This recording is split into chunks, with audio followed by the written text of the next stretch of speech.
Hi, so today I'm doing a book review on The Clown. This was published in 1963 in German, and my edition is from Melville House, and it was translated by Leila Venevitz. So first, I'm going to start with a really quick synopsis. The book starts off with the main character, Hans Schneer, and he's arriving home to Bonn in Germany, and he's just injured his knee and he is feeling very low at the moment. He's had a lot of issues come up recently that have led to this mini crisis.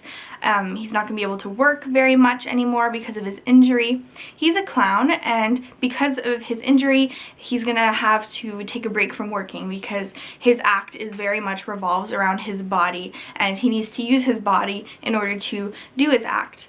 And he's not just a clown who goes to the circus, he's really an artistic and very serious clown. He takes his profession very seriously and really thinks of himself as an artist. As I said, Hans comes home and he's at his apartment, and the book takes place over the course of 4 hours only. However, you go into flashbacks and you see a lot of the events that happen leading up to this crisis. You see a lot of the issues with his ex-girlfriend, who is now with another man, and a lot of the issues that he has with his parents, especially his mother. There are a lot of great themes in this book, and one would be Catholicism. So Hans's family is Catholic, and his neighborhood growing up was Catholic, and he looks at how Catholicism has a role in Germany's post-war society, and also a bit at the role it had during the Second World War. He looks at how religion dictates over morality, but also over political issues, and he really looks at the problems with Catholicism, and he really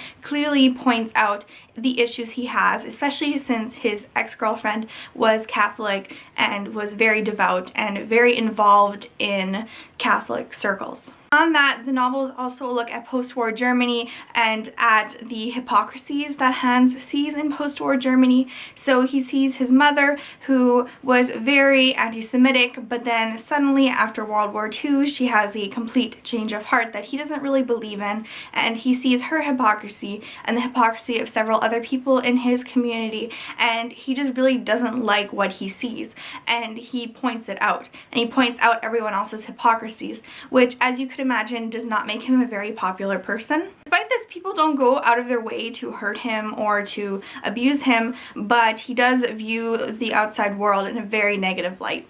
This book also looks at his family and his relations with his mother, and towards the end with his father. I find this book is a very powerful look at post-war Germany because it really doesn't gloss over anything. It looks at very specific issues and kind of paints a really interesting picture of the issues, and he really comments on these issues in a way that is very engaging and makes you really want to learn more about the situation. I'd say the translation is very well done, so I really enjoyed reading the book in terms of the language used. And I just think that the book is really interesting to look at within its historical moment of publication. So Böll was not very much a liked character in post-war Germany. He did a lot to try to uncover issues and bring issues to the forefront. He was just not very much liked by conservatives especially, and a lot of people didn't like the way he portrayed the Catholic Church in this book, as well as the CDU political party.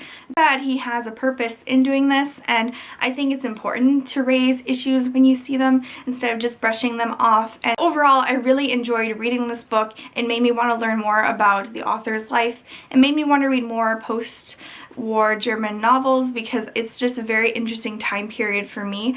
I would recommend this for anyone who likes 20th century literature. When I read it, I really did think of Catcher in the Rye, and I mentioned this in my March wrap-up, which I'll link down below, but when the author was writing this book, he was also translating the Catcher in the Rye into German, so this tone, this critical tone that is present in Catcher in the Rye is very much present in this book as well. I'm not saying that he borrowed the tone, but there's something similar, but still quite different. I hope you guys enjoyed this review. Please let me know if you know of any other really good post-war German novels, or even any post-war European novels that you guys would recommend, and I'll see you guys really soon.